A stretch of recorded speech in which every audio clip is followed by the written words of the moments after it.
So today I'm going to show you step by step how I do this high contrast tool drawing art lesson with my high school art students. Before we do this, we would have already tackled basic drawing, how to scale an image, basic shading techniques, what to look for, etc. So this would probably be a project that would come, I would say, middle to the end of an Art 1 class, or maybe towards the beginning of an Art 2 class. It really depends on your student's skill level. Before we dive into this, I'm just going to share some tips and things that I've done beforehand to ensure that students succeed. I've found that it works best for me to start very small in scale. Students get very overwhelmed very quickly, and it's a great way for them to get results in a way that doesn't take too long and really build up their confidence. So this is a project you can find on my website, inside@artteacher.com, or in my Teacher Pay Teacher shop. Before we start this project, students are already familiar with how to use an X-grid. I give them pre-gridded reference images or non-gridded reference images. We have already seen a slideshow that explains step by step the process that they are going to use to set up their paper, to practice their value scale. It shows them what to do, what not to do. Students always want to try to mix their black and white colored pencil. This slideshow also has a video demonstration, so I am able to show students the entire project from start to finish in exactly 5 minutes. We all know they have very short attention spans, so that is really, really helpful. For when students may be absent or they miss a class, I also have available a handout that explains step by step how to do the project, and they can also scan the handout so that they can see the slideshow and the video demonstration on their own. So this is a huge time saver, and I find having all of these things for students to refer to really just helps me so much. It makes me more available to go over harder skills and dive deeper into concepts with the entire class.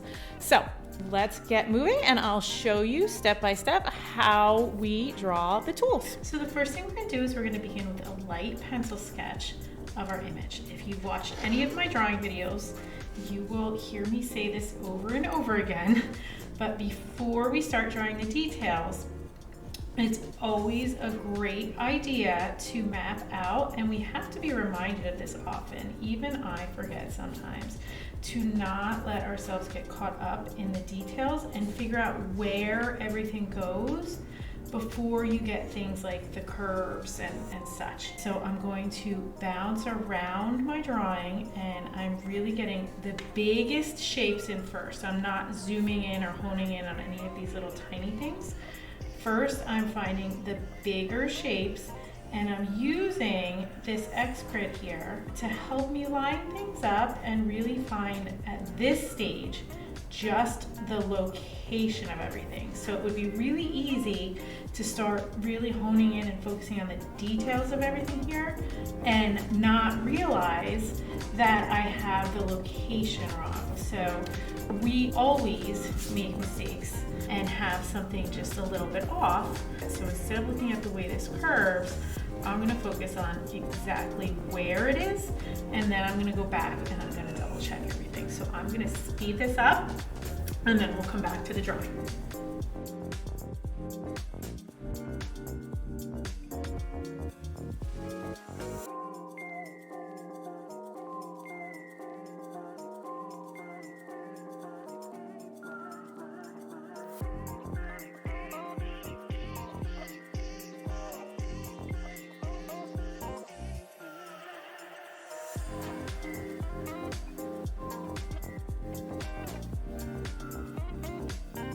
Okay, so now we have most of our big shapes in. So now I'm going to go back, and what I'm looking at is I'm measuring things, I'm lining things up with each other, I'm lining things up with different parts of my drawing, and I'm also looking at the shapes between things. So for example, I want to make sure that this is all in the right spot. So what I'm going to look at, I'm going to look at this shape and say to myself, does this negative space right here look like this negative space? It's a good idea to have already practiced a really negative space drawing that hones in just on negative space before you start any of these drawings. So students already know what negative space is, but now with these drawings, so this feels a little off to me. So I'm going to not just kind of like mess with it and guess. I'm gonna line things up with each other and see what I can find. When I looked at it from that perspective, I was able to see that the angle over here was off just a bit. So if I wasn't looking at and comparing the negative shapes and the positive shapes, I may not have seen that. I definitely would have overlooked that and just moved on and started the shading, and then that would have gotten me into some trouble. Your shading is not going to come out well if you don't put the time into making sure that the drawing is accurate.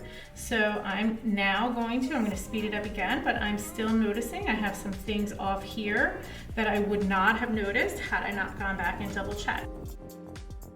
In my 26 years of teaching high schoolers how to draw, it is hands down the one thing that when they get it into their head and they really get used to it, completely changes their level of skill and level of confidence. Okay, so now we have our drawing in. The next step, also very important, draw my highlights, my darkest darks, and my lightest lights. So in this reference image, and they're all going to be a little bit different, I'm going to simultaneously work the background and the image. However, your background doesn't have to be exactly like the background here. So we'll get to that in a minute, but we're going to start with our black or white, whichever. You want to have a super duper sharp point. You want to make sure you keep that point very sharp throughout the whole drawing. Otherwise, you're going to be tempted to press really hard. And we're going to map out wherever our darkest darks are. So this side over here. And I'm going to use super short strokes, super light pressure. Even though this is my darkest dark, I'm going to begin by keeping it lighter than it actually is. So I'm going to speed up the video. So something to note here is, notice you're defining your edges here with value and not so lights and darks, not with outline. It's very tempting for students or beginners to see an area like this over here where the dark really leads into the dark and you cannot see this edge, to want to make up that edge because they know that that edge is there.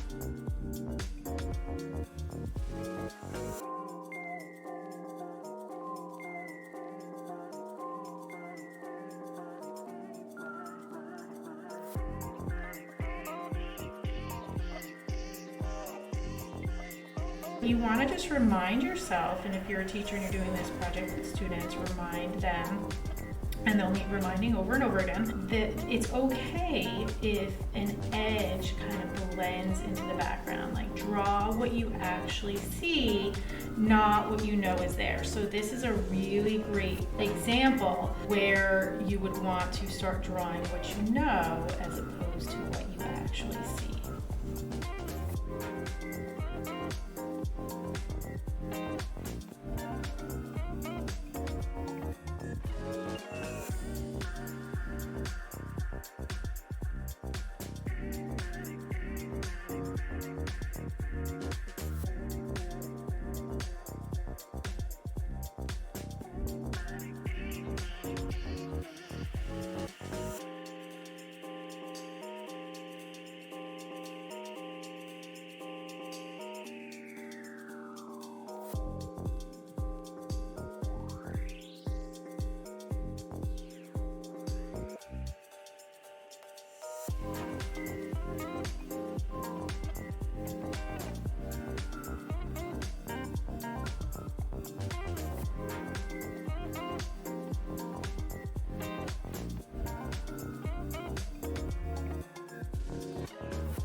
Okay, so I'm gonna sharpen my point and I'm gonna keep going, but the things that I'm looking at now is I'm comparing values to each other. I'm making sure I'm comparing to the value scale and I'm leaving my midtones, the gray around the image. If you think about it as like the background, you can really kind of like have fun with and play with and kind of make it how you want so that it makes your image really stand out and come together. Every once in a while, it's nice to kind of like step back and ask yourself, you know, what do I like about what's happening in the background? What is the background doing? Like, is it helping to make the image stand out a little bit more? You want to be careful if sometimes students will make like a halo around it and make like a glow. When that kind of happens, I just kind of show them how to blend it out so it's not so exactly even. Like sometimes it's darker in some areas, sometimes it's lighter in some areas. And that's all about kind of just taking a step back and really giving it a second look and seeing what you like about it and how it's blending, how it's fading, how it's making your image stand out. And that's it.